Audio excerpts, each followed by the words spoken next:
Querido amigo, ¿qué pasaría si en tu iglesia local algún laico llegara de visita, anciano, administrador, quizá un secretario, un presidente, un tesorero o algún departamental de alguna misión, unión, división o quizá hasta de la asociación general y pidiera el púlpito y diera el siguiente discurso? Queridos hermanos, la Organización Mundial de la Iglesia ya no depende de la Conferencia General y los votos aprobados en sus sesiones mundiales, sino más bien otorgamos luz verde para que actúen conforme a sus necesidades locales y tomen decisiones, no importando que contradigan algunos votos antes aprobados y plasmados en la Escritura, en el espíritu de profecía o inclusive en el manual de iglesia. Te pregunto, amigo, ¿qué harías tú en ese caso? ¿Cómo actuarías? ¿Levantar tu voz contra este mensaje sería rebelión? ¿Sería desacato? Quiero colocar otro ejemplo. Imagínate que llega algún líder, sin importar quizás su estatus, y de repente dice desde el púlpito: podemos casar homosexuales. Inclusive si llega un par de lesbianas y quieren casarse, pues hay que hacerlo. Y si solicitan un cargo eclesiástico, sea adúltero o alguna prostituta, fornicario, sin arrepentirse, bueno, deberíamos dárselo. Ustedes sabrán que esto no está de acuerdo con la Biblia, ni los votos establecidos, pero hay un motivo de alarma. No deberíamos alarmarnos. Ahora, te pregunto, ¿qué harías en este caso? ¿Levantarías tu voz en contra de esto? Voy a colocar un tercer caso. Si a tu iglesia local llegara algún laico, anciano, administrador, secretario, presidente, tesorero, departamental de alguna misión, asociación, unión, división o hasta de la asociación general y diera este discurso: ustedes pueden venir vestidos como quieran, no importa si es miembro o no de iglesia. Si el vestido es un poquito sensual o sexy, no importa. Si usa collares, pulseras, anillos, ropa pegada o transparente, tampoco importa. Sé que esto para algunos de ustedes quizá no estará de acuerdo con la Biblia y los votos establecidos, pero yo soy el presidente. Así que tomen en cuenta lo que les estoy diciendo. Te vuelvo y te pregunto, ¿qué harías en este caso? ¿Te quedarías callado? ¿O levantarías tu voz en contra de estas pretensiones? Ahora, hay un punto que es bien delicado y quiero tocarlo con todo el respeto. No tiene que ver con música específicamente, porque el problema no es musical. El problema en realidad aquí está por encima de la música. El problema es quién tiene la autoridad en la iglesia, de dónde nos regimos. Vamos a suponer que en un cuarto caso alguien llega a la iglesia y da este mensaje desde el púlpito. Puede ser algún invitado especial, alguien con jerarquía en la iglesia, y de repente lanza esta propuesta: el jazz no tiene nada de malo. Eso es pasado, las cosas han cambiado, ya no es como antes, que se usaba en burdeles y en tabernas. No, hoy día podemos usarlo sin ningún problema, al igual que otros ritmos musicales que antes eran medio mal vistos. Es verdad, yo sé que me van a decir que nuestra Biblia y las creencias no apoyan lo que digo. Es verdad, los votos mundiales no están de acuerdo con lo que estoy diciendo. Pero las cosas han cambiado, hay que ser más abiertos al mundo, más tolerantes. Te vuelvo y te pregunto, ¿cuál sería tu reacción delante de esto? Es preocupante lo que está pasando dentro de nuestra iglesia. El problema no es musical, el problema no es que si el jazz o el rock o el merengue o la salsa. No, amigo, el problema es que se está violando la autoridad establecida, los puntos establecidos en la Biblia, en el espíritu de profecía y en el manual de iglesia no se están tomando en cuenta. Eso es muy delicado. Yo recuerdo cuando era pequeño, mi madre hacía una torta muy rica de fresa y le colocaba crema cremas de diferentes tipos alrededor de la torta. Y ella sabía que a mí me encantaba pasar el dedo sobre la torta. Y entonces me decía, Oliver, cuidado y te veo cerca de la torta, porque vamos a tener problemas. Y saben, yo comenzaba poco a poco a acercarme, y ella me veía. Y miraba, echaba el ojo y decía, este muchacho se está acercando a la torta, ya yo sé por dónde viene. Y yo buscaba el momento cuando ella se mirara a los lados para pasar el dedo, y recuerdo que siempre mi madre me reprendía por eso, porque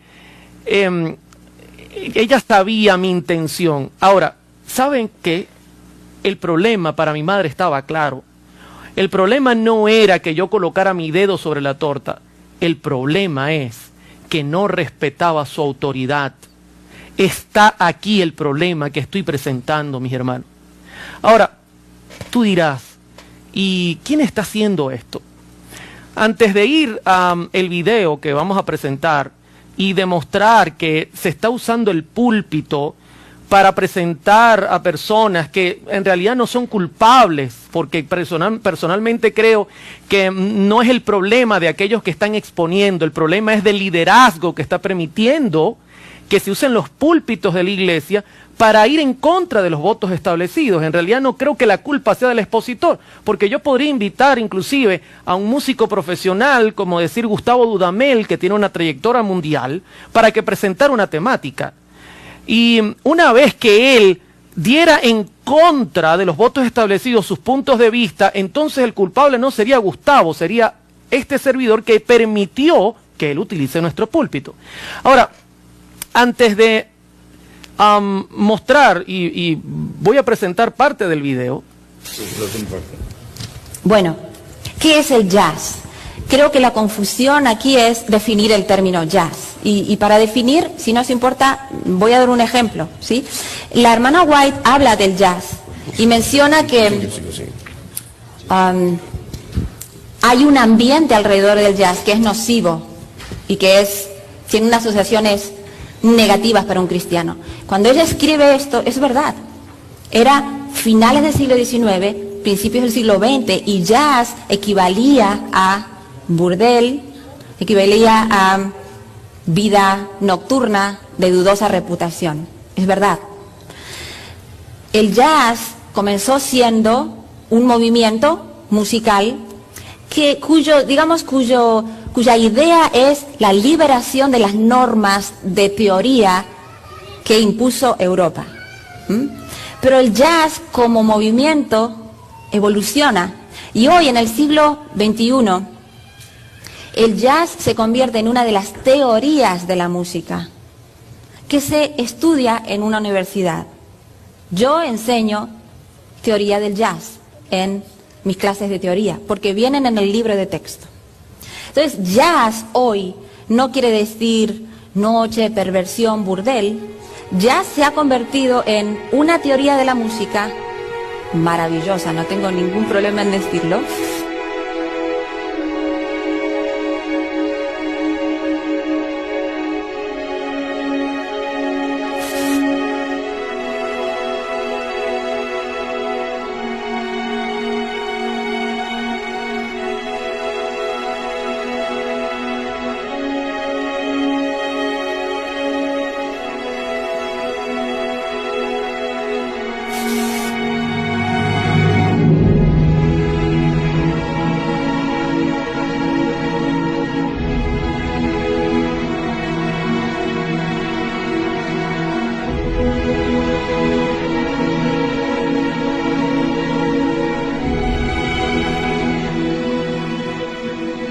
La iglesia adventista es una iglesia mundialmente organizada y me llama la atención, y voy a utilizar el manual de iglesia. Yo quiero que ustedes tengan el manual a la mano. Es importante, mis hermanos.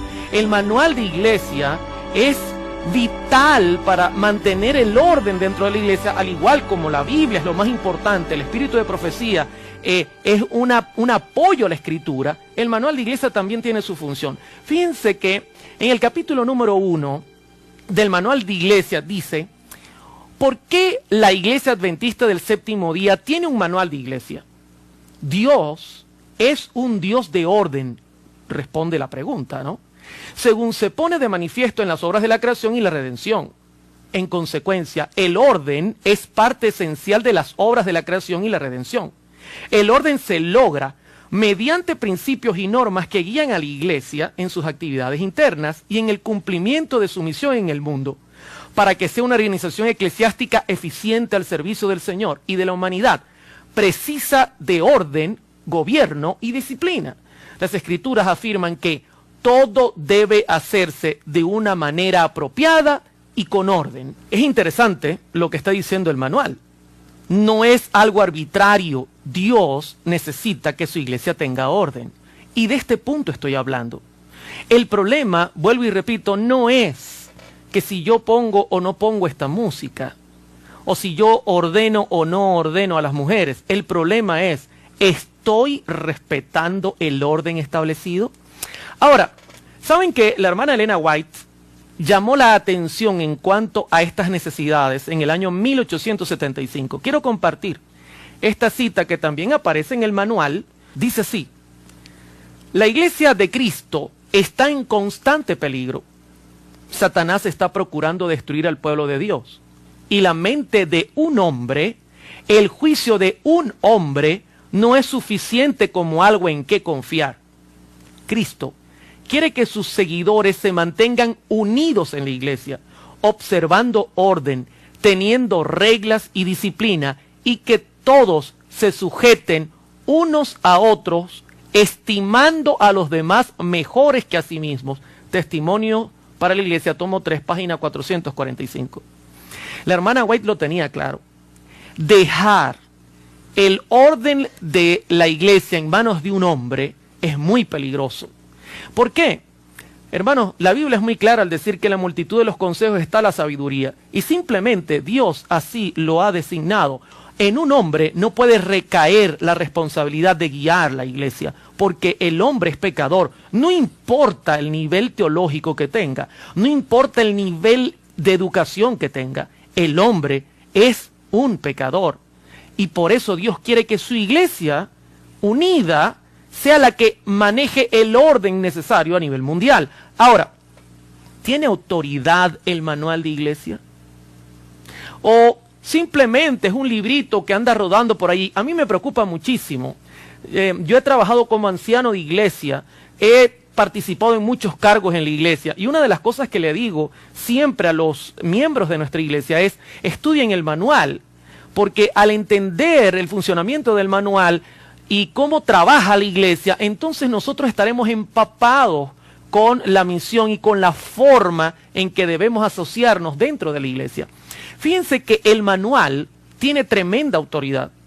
El contenido del manual de iglesia es la expresión de la comprensión que la Iglesia Adventista del Séptimo Día tiene, basada en principios bíblicos, de la vida cristiana, del gobierno de la iglesia y de la disciplina.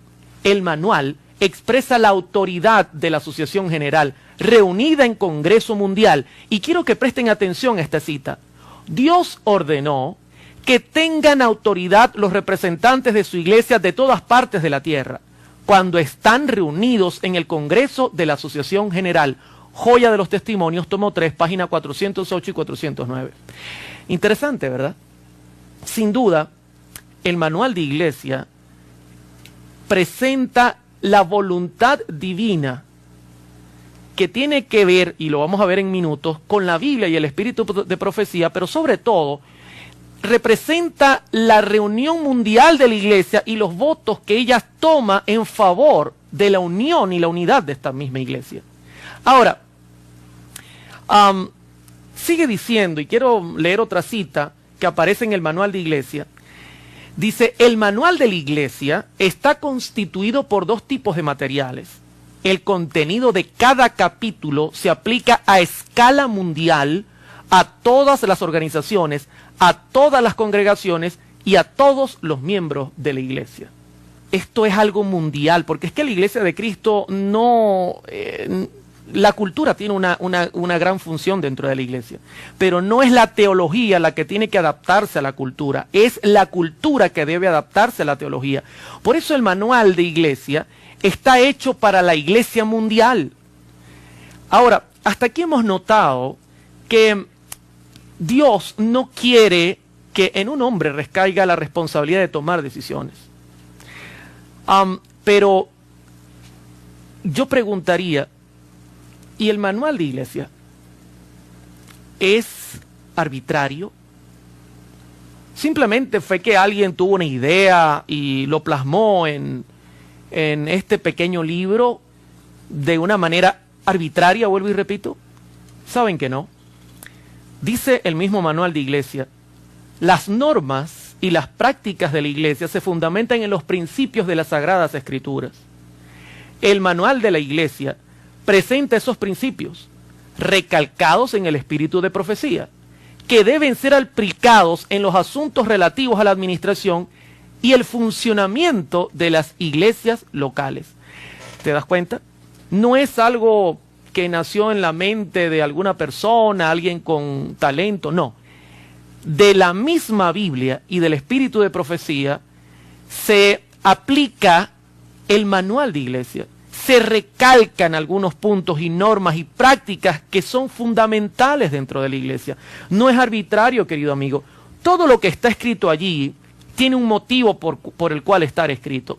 Ahora, esta es una pregunta importante y lo digo porque esto que voy a presentar ahora se está notando y se está viendo en muchos lugares de nuestras divisiones, de nuestras uniones, de nuestras asociaciones y misiones y de nuestras propias iglesias.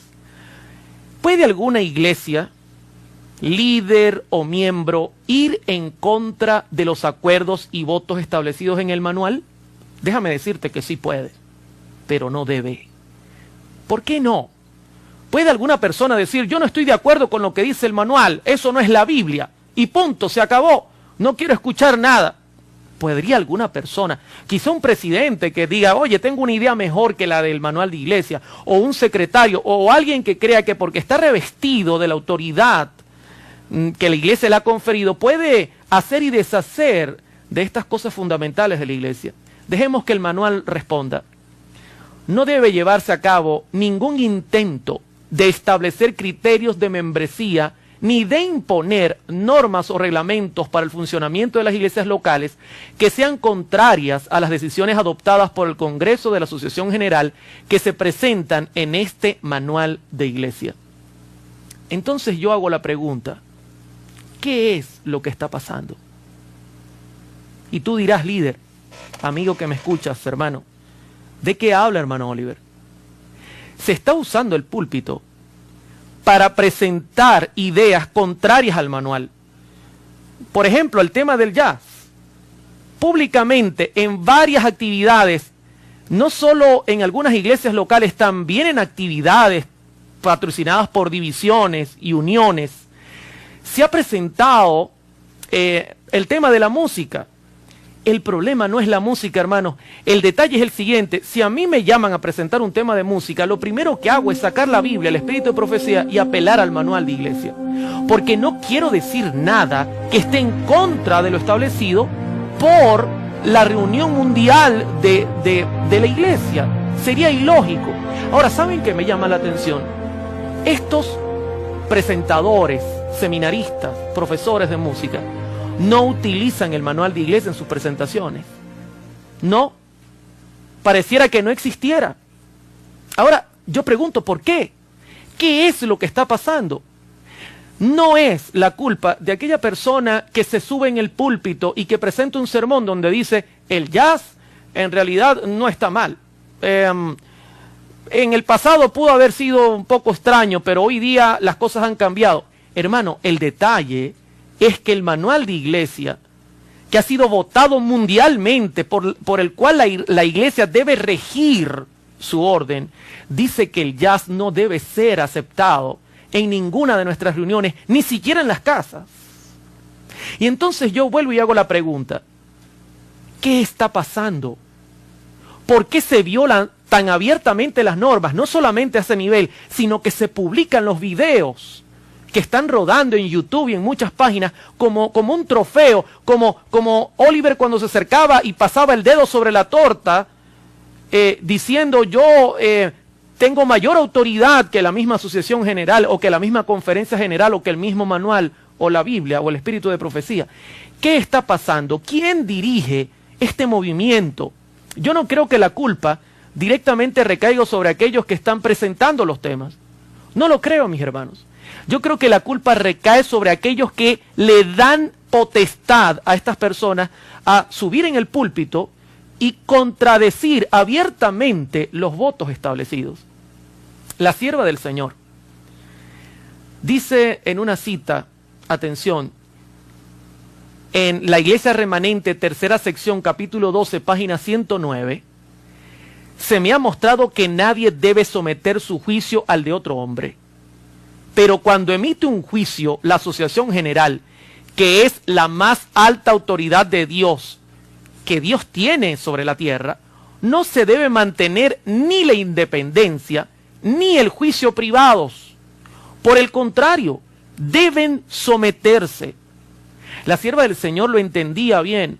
Hermanos, no podemos someter el juicio de la iglesia, no se puede permitir y someterse a la voluntad de una persona. No es el orden que Dios ha establecido, así de sencillo. Y cualquier persona, hermano, tú que me escuchas, cualquier persona, sea cual sea el cargo que tú ocupas, no lo puedes hacer. Hacer esto es violar la norma. Apoyar este movimiento, permitir que el púlpito sea utilizado por personas que vengan a contradecir los votos establecidos, es violar la normativa. Es prácticamente, yo lo podría resumir así, es rebelarse contra la autoridad. Ahora, pregunto nuevamente, ¿qué está pasando? ¿Quién está detrás de esto? ¿Qué es lo que están buscando?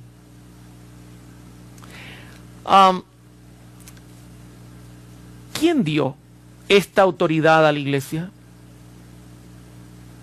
¿Será que algún hombre malintencionado se aprovechó y de alguna forma tomó y anotó en el manual las cosas? ¿O será que alguna persona aprovechando que alguien se durmió? ¿Quién dio esta autoridad a la iglesia? ¿Por qué la iglesia reclama esta autoridad y dice ningún hombre debe establecerse por encima de los demás y por encima de la iglesia, y la iglesia no debe apoyar a ninguna persona, sea cual sea su estatus en la iglesia? ¿Quién dio esta autoridad a la iglesia? Como creador, redentor y sustentador, Señor y Rey de toda la creación, solamente Dios es la fuente y el fundamento de autoridad para la iglesia. Delegó autoridad en sus profetas y apóstoles, 2 Corintios 10, 8, quienes por lo tanto ocuparon una posición única y determinante en la transmisión de la palabra de Dios y en la edificación de la iglesia, Efesios 2, 20. La iglesia primitiva tenía la responsabilidad de velar por la pureza en la doctrina y las prácticas. Los ancianos u obispos tenían gran autoridad. Una de sus principales funciones era el cuidado pastoral y la supervisión. Hechos capítulo 20, versículos 17 al 28 y Hebreos 13, 17. También lo podemos hallar en 1 de Pedro capítulo 5, versos 1 al 3. Lo cual incluía tareas especiales como la de instruir la sana doctrina y refutar a quienes se opusieran a ella. 1 de Timoteo 3, versículo 1 y 2. Y Tito capítulo 1, versículos 5 y 9.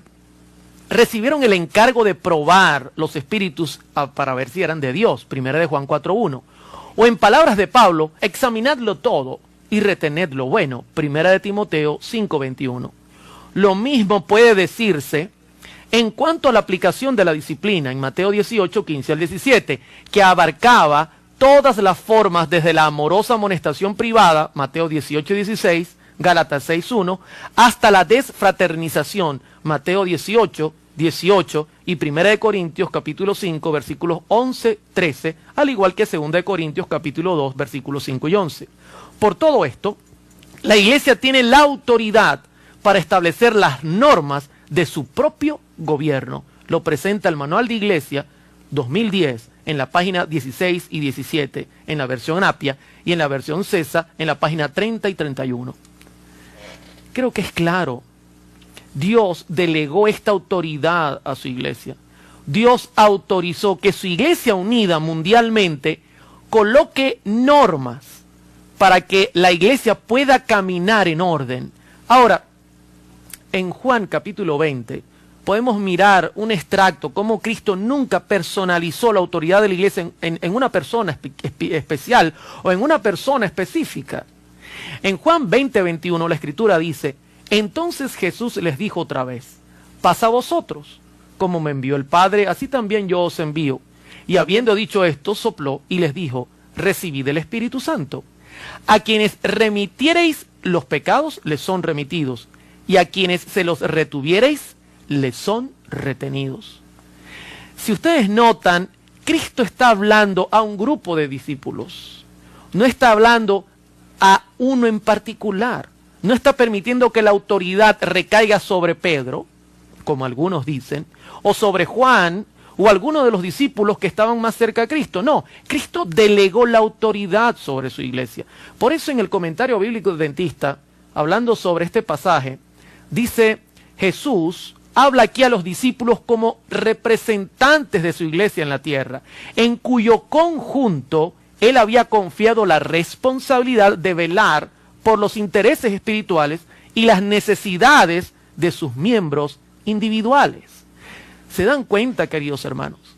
Esto es algo bien delicado, porque justamente es lo contrario a lo que estamos mirando. Estamos mirando que hay movimientos que, aprovechando el nivel que tienen en la obra, están aprovechando esa oportunidad para ir en contra de la autoridad establecida, para trabajar como islas, no pensando en una iglesia mundial.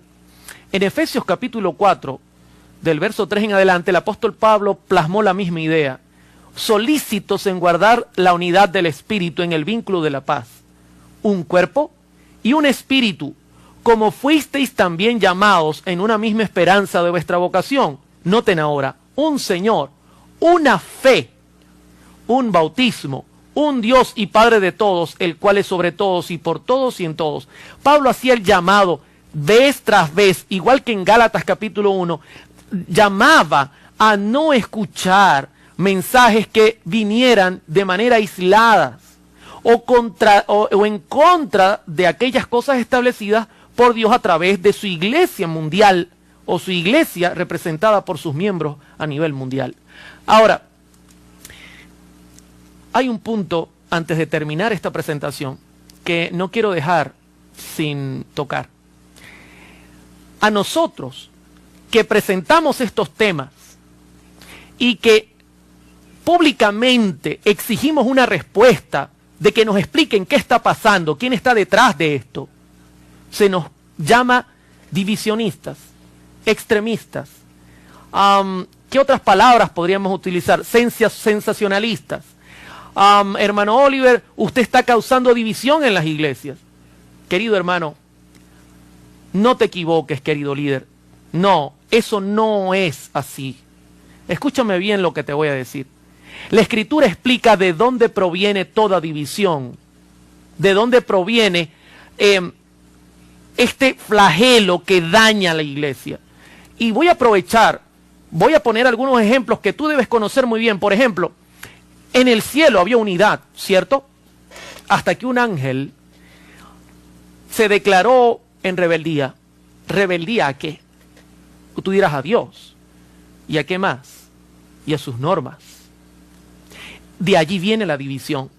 Cuando hay normas bien establecidas y alguien, sea cual sea, porque fíjate lo que te voy a decir, el ángel que dividió el cielo no era un diácono,